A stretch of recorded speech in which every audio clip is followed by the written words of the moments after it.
sou a Andréia, eu sou psicóloga pela Federal do Paraná desde 2002. Eu trabalho atualmente com a psicologia clínica e a psicologia perinatal, né? A gente foi convidada a falar sobre a psicologia perinatal e eu já vou tentar dar um panorama de qual é a especificidade da psicologia perinatal em relação à psicologia clínica. Tá? Oi, eu sou a Karen, eu sou psicóloga pela Universidade Federal do Paraná também, egressa do PET, e estou trabalhando aqui no Instituto Florescer de Atenção Materno-Infantil desde o início do ano, me voltando agora para a psicologia da perinatalidade através do Instituto. E a minha experiência como psicóloga clínica e tenho uma atividade com mães e bebês aqui no Instituto também. Uhum. Então, a psicologia perinatal, ela é um desdobramento da psicologia clínica. E por conta da especificidade da psicologia perinatal, a gente acaba extrapolando o divã, né? A sala do divã, não é só clínico. Mas, em boa medida, ela se confunde com a clínica porque boa parte da demanda é clínica. Então, não é uma outra área de atuação, eu acho que é um recorte de público.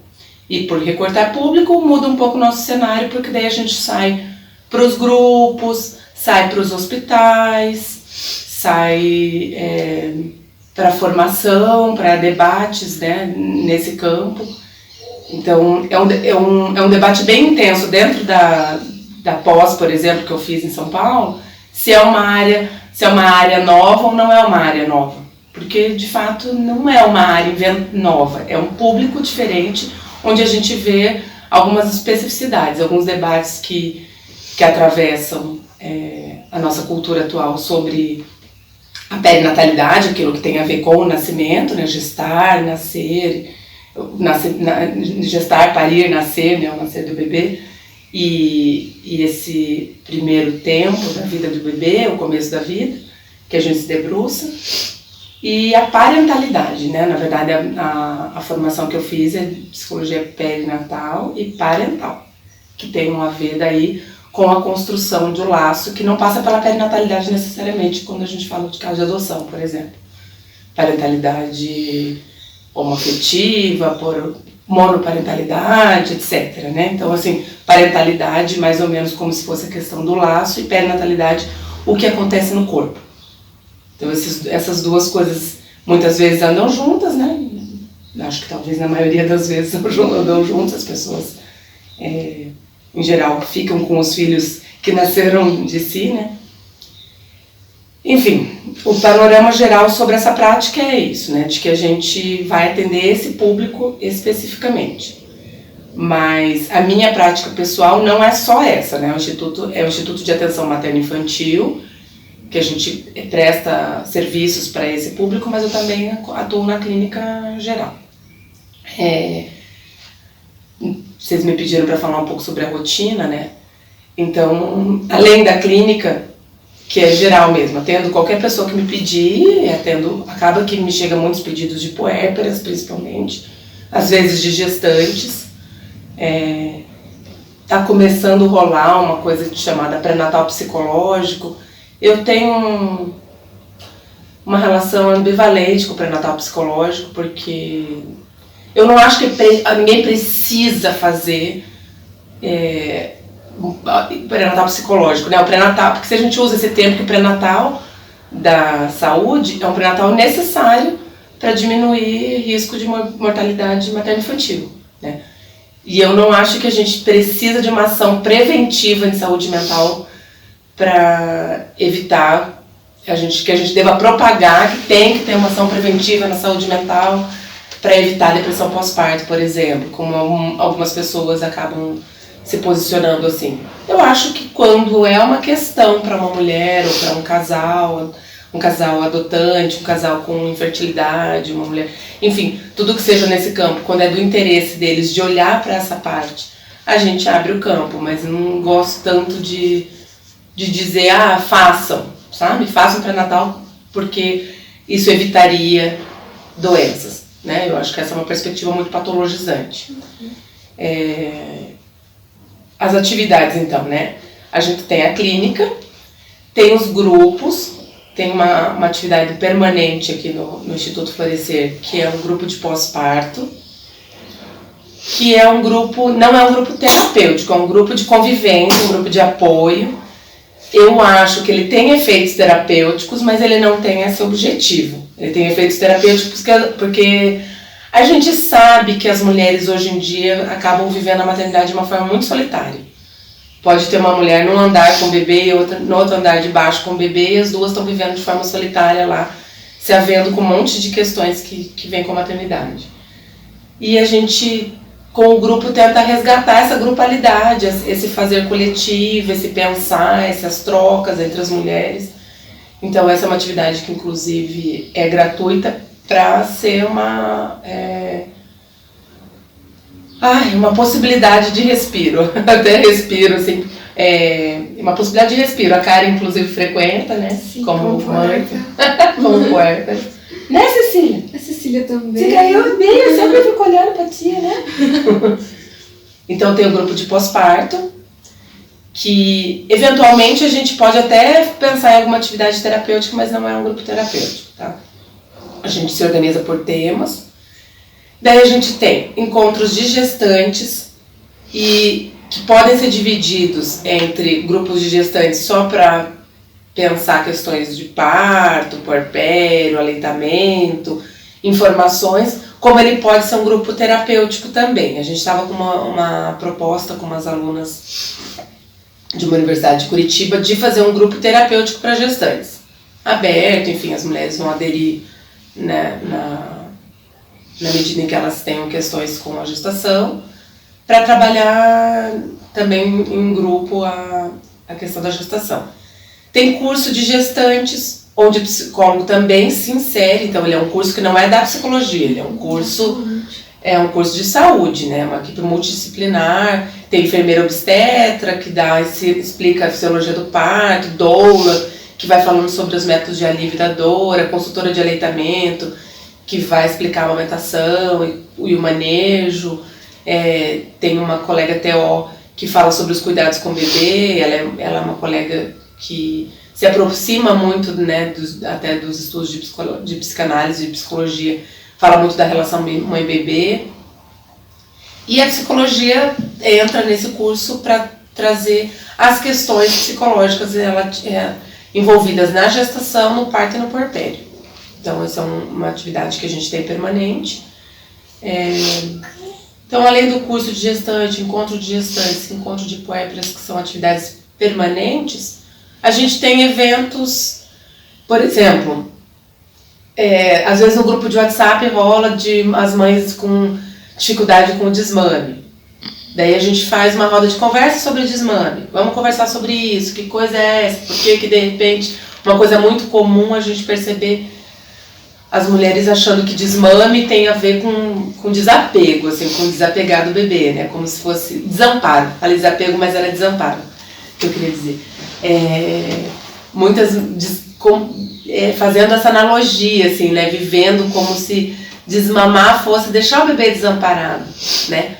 E a gente traz isso para a roda, é super legal. Então tem eventos que são pontuais, que a gente faz na demanda das mulheres que frequentam, que estão nos grupos, ou quando a gente saca que alguma atividade seria interessante da gente propor.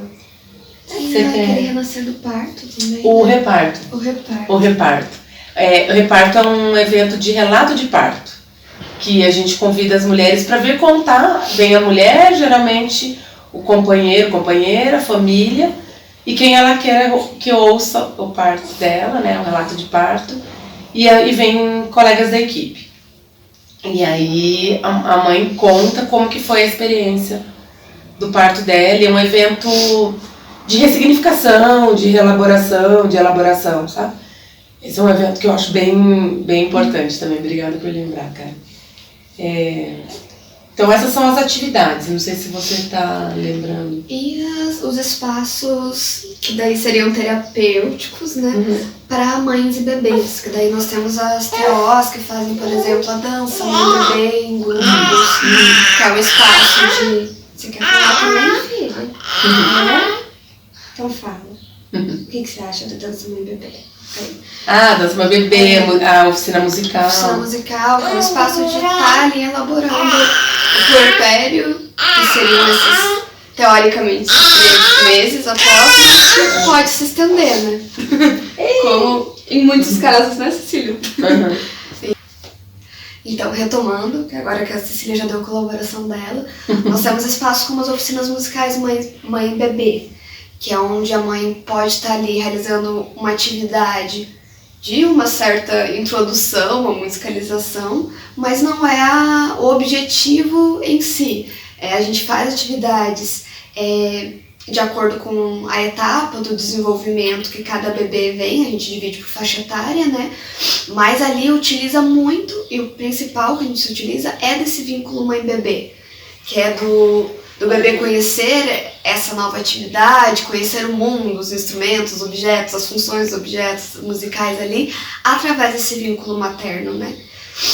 Ou do cuidador principal, né? Já aconteceu de virem outros cuidadores. A gente fala muito materno, mas porque a gente vive numa sociedade onde o papel de cuidadora principal, de cuidador, é colocado socialmente, socializado desde que nós somos desses tamanhos, para a mulher, mas não necessariamente, né? Para a mulher cis. Isso é uma coisa bem importante, porque a gente fala, é um espaço de atenção materno-infantil, né? Mas porque a gente reconhece que a maior parte das pessoas que cuidam de crianças, dos bebês, são as mães. Mas não é um espaço só para mães, né? Inclusive, agora a gente está começando com um projeto de roda de conversa para os pais, que é um terapeuta ocupacional que vai ser parceiro da gente, que vai fazer uma roda de conversa com os pais. Na oficina de Chantala, por exemplo, que uma colega faz, ela convoca todo mundo. Quem é o cuidador, quem que vem. Às vezes vem babá fazer o curso, às vezes vem vó. Em geral, vem a mãe e o pai, né? Ou só a mãe. Desculpa. Pode falar. Que não é uma naturalização do cuidar ser um papel materno, né? Não é que a gente queira promover isso, mas a gente está reconhecendo que essa é a realidade. É uma constatação, já que a realidade está dada, nós intervimos nela, e até por isso esse constatar é importante, porque há uma mudança de posição social dessa mãe, seja que gestou ou não, muito forte, muito intensa, né? É um outro corpo. A professora aqui no curso de Educação Perinatal explicou uma vez pra gente, que aqui também tem um curso de formação, né?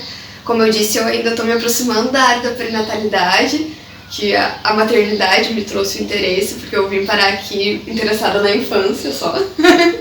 E a maternidade, escutando a atuação delas, me fez interessar também e começar o curso de educação, que é promovido aqui também. Em que o gestar um filho, o gerar um filho, que vai desde a ideia que você constrói, desde a primeira vez que você idealiza a sua maternidade, né, seja na infância, na adolescência ou na fase adulta mesmo, ele já é muito intenso, né?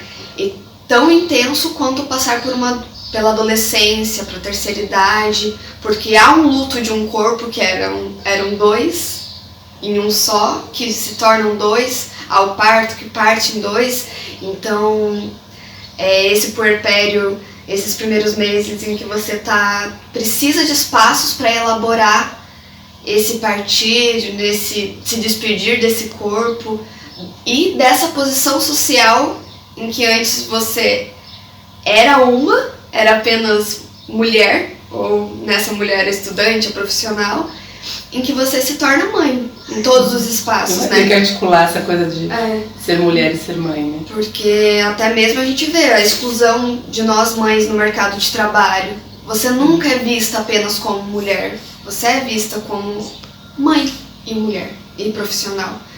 Então é tão intenso. E o mercado parece exigir, né? Exige da mulher que ela seja mulher sem ser mãe, né? Sim. E exclui, muitas vezes, bom, na prática a gente sabe que exclui, né? Metade das mulheres são demitidas quando acaba a estabilidade, né? Ou vão para entrevista, são excluídas na entrevista, como aconteceu comigo recentemente. É até bonitinho ouvir a Karen falando, porque ela acabou de fazer o curso e ela tá vivendo, ela vai falando. É bonitinho. É teoria e prática. Esses atravessamentos. Então, a Karen tava falando da formação, então além da gente atuar na perinatalidade e parentalidade, agora a gente tem formado profissionais que querem atuar nesse campo também, tá? Vocês pediram um pouco sobre o meu percurso, então eu me formei em 2002, já tem quase 18 anos que eu sou psicóloga, e vai fazer 11 que sou mãe. Mas no percurso da minha maternidade, faz 5 anos, que eu decidi me voltar a esses estudos. Quando, pessoalmente, eu decidi ter um parto, depois de ter vivido 3 cesarianas, eu decidi ter um parto, eu fui atrás disso, precisei de muita informação para isso, eu fui me aproximando desse universo, fui estudar coisas da obstetrícia, que não estão aí disponíveis para todo mundo, e comecei a gostar desse campo, o campo do parto, por exemplo. Então, o psicólogo perinatal, ele pode se inserir no parto, ele pode trabalhar só com parto, ele pode pensar a cena de parto, pode propor para os hospitais uma atuação. Tem colegas fazendo aqui e ali no Brasil, não é um campo muito estabelecido, o psicólogo na cena do parto, né? Digamos que a gente é bem secundário na cena do parto, né? Precisa de alguém assistindo o parto tecnicamente, um enfermeiro, um médico, acompanhando a mulher, precisa, né, do companheiro, companheira dela, e uma doula que ajude, que relembre a cena toda, que existe uma mulher parindo ali, que não é só um corpo que vai expulsar um bebê, né? Mas o psicólogo tem começado a pensar, seja pesquisando esse campo, seja propondo para as equipes dos hospitais um olhar sobre o parto. Então, assim, o psicólogo está se inserindo também na cena de parto, na sala de parto, que a gente fala. Então, e meu percurso, então, quando eu me aproximei dessa questão do meu parto, eu resolvi fazer uma pós. Daí eu fiz uma pós em São Paulo, que é no Instituto Gerard. Eu acho que é a única pós no Brasil, se eu não me engano. Uma pós agora chama Psicanálise, Perinatalidade e Parentalidade. Mudou o nome no percurso, antes era Psicologia, Perinatal e Parental. Mas como é orientada psicanaliticamente, hoje ela mudou o nome para Psicanálise, Parentalidade e Perinatalidade. Aí eu fiz essa pós lá, foi uma pós de 3 anos, e essa pós assim, envolve a gente fazer um monte de estágios, grupos de mães, grupos de gestantes, grupo de puérpera, sala de parto, a gente faz estágio em sala de parto e atende na clínica o que vem, né? E o que vem na clínica às vezes são coisas um pouco mais punks, né? A gente fica pensando nessas questões corriqueiras de se tornar mães, mas às vezes a gente recebe situações mais agravadas, umas crises mais intensas do puerpério, né? A gente chega a acompanhar, e isso é importante de falar, né? Porque a Vera, eu lembro que ela fala assim, não pense que vocês vão pegar só flores, né? Às vezes a gente pega alguém desintegrado, né? Alguém que faz um surto no pós-parto, alguém que não consegue dar conta de pegar o próprio bebê. E acontece mesmo, quando a gente se aproxima desse campo, de a gente se aproximar de umas situações mais agravadas que a gente precisa dar suporte. Então, para se tornar um profissional da área, que é uma pergunta que vocês me colocaram, na verdade, assim, como não é uma área específica, não tem que ter uma formação. Quem gosta desse campo começa a se aproximar e fazer seus estudos. Tem essa pós em São Paulo, que eu acho excelente. Acho que a Vera reúne lá o que tem de melhor, de gente pesquisando, de gente atuando nessa área. E mercado de trabalho, eu acho que está ampliando muito porque a gente começou a dar atenção para isso, né? A gente começou a dar atenção para a saúde mental das mulheres. E está assim a bancarrota, né? A mulherada está sofrendo com as cobranças, né? A gente fala de dar atenção para as mulheres por uma constatação, e a gente está constatando mesmo que as mulheres estão sofrendo muito porque elas estão cada vez com mais exigências ideais assim, em relação à maternidade, né? Tem que ser super mãe, super profissional, super mulher. Isso está cobrando muito das mulheres hoje em dia. A gente vê que a gente está construindo cada vez mais ideais em torno desse campo, e isso, quanto mais ideal, mais as pessoas entram em sofrimento, né? E a gente trabalha até para desconstruir um pouco desses ideais. Eu sou uma pessoa que particularmente gosto muito de cutucar os avessos, de falar, vamos parar de idealizar amor materno é uma coisa construída, vamos falar da ambivalência do amor, vamos falar do ódio materno.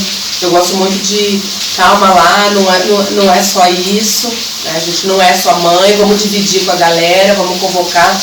Claro, a gente tem licença maternidade para as mulheres trabalhadoras, então ela vai ser a principal cuidadora nos primeiros meses, porque o homem tem 5 dias ou 20, né?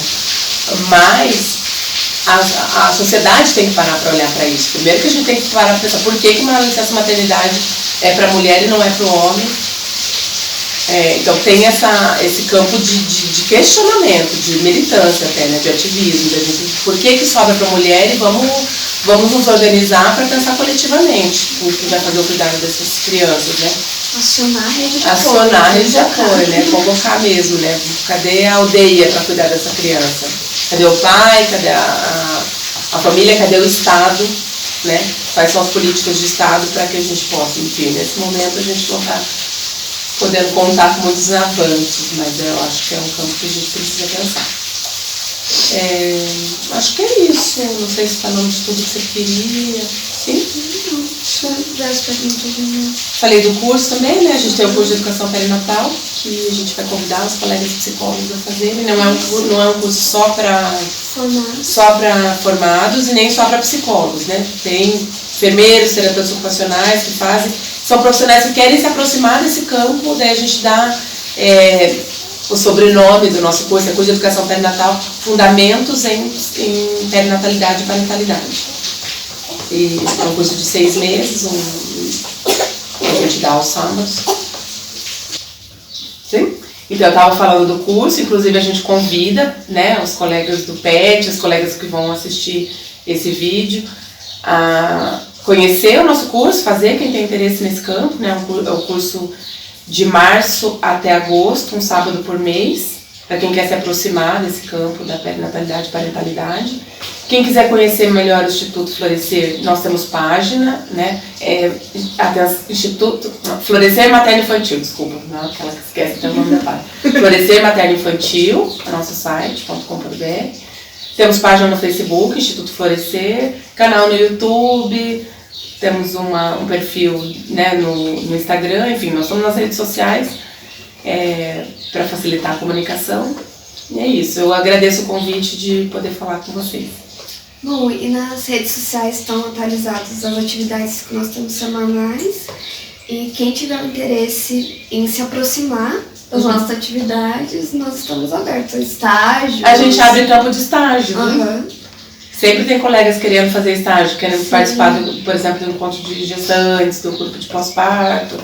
Quem quiser fazer, o pessoal que está fazendo curso de educação perinatal, a gente já ofereceu para eles também campo de estágio aqui no Florescer. As próprias práticas das disciplinas de saúde, de educação, que eu sei que, pelo menos na minha época, a gente tinha algumas discussões de gênero que podem se aproximar de nós, podem não, que estão inseridas na nossa atuação diária. Então, são bem-vindos.